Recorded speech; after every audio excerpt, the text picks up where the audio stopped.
Hello and welcome to the next lecture on writing at work. This video will cover negative news. During this brief presentation, we'll discuss the 6 goals you should have when it comes to delivering negative news before moving on to a closer look at how to deliver written negative news, both directly and indirectly. We'll end with some tips on how to deliver negative news in writing. Whenever you're in a situation where you need to give someone negative news at work, or even more generally, you'll want to keep 6 goals in mind. These should guide how you decide to convey the news you have to deliver. First, be clear and concise. This means that you don't want to draw it out, but instead, you'll need to convey the news in a way that makes it easy for the recipient to understand it. Next, help the recipient to accept the news. Part of this involves avoiding unnecessary conflict. In order to do this, think about how you can maintain trust and the relationship. You might know about the golden rule, which is to treat others the way you want to be treated, but instead you should try to follow the platinum rule. Treat others the way they want to be treated. Above all else, don't embarrass or berate them. Remain both professional and courteous. At the same time, however, you should avoid accepting false blame. Don't try to soften the blow of bad news by accepting blame when you or the people that you represent haven't done anything wrong. Try to avoid the anxiety that's associated with receiving bad news by not drawing out the delivery any longer than necessary. Remember how anxious that "we need to talk" statement can make people, and do your best to avoid that feeling if you can. And lastly, make sure that you achieve the desired business outcome.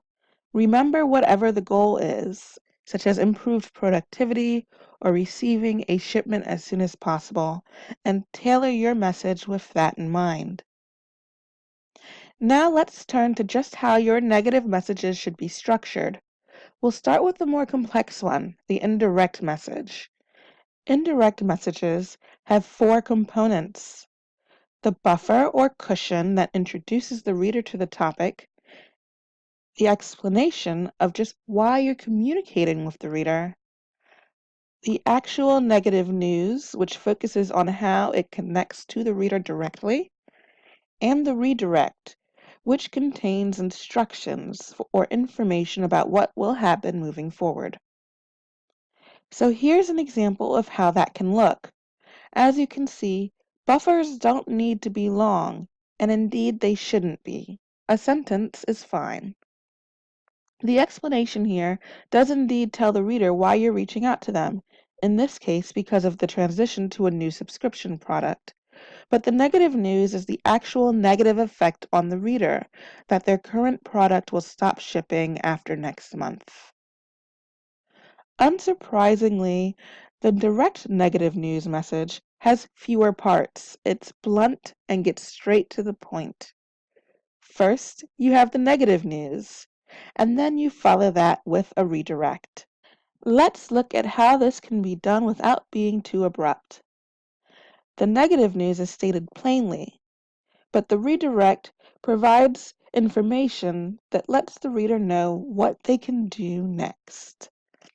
As you can see in these 2 examples, redirects can be used as a soft sell, that is, a way to gently encourage the reader to do what she'd like, but it can also be just a set of instructions for what the reader should do next. You'll need to consider the specific situation, what the message is and who it's going to, when you are deciding what style of messaging to use. Since the indirect message just adds a buffer and an explanation, you might find it useful to draft a direct message and see how you feel about it. You can always add the more indirect opening to transform your message's style later. To close, let's look at 3 tips for delivering negative news. First, Make sure you avoid mixed messages. In writing, this is more likely to be an issue with the indirect style, but it also includes body language, setting, and tone. Don't smile, laugh, or take someone out to a fancy restaurant when you're telling them that they're fired. You also want to avoid making the message personal, in particular by scolding or embarrassing them unnecessarily. And finally, you should think carefully about if some sort of follow-up is needed.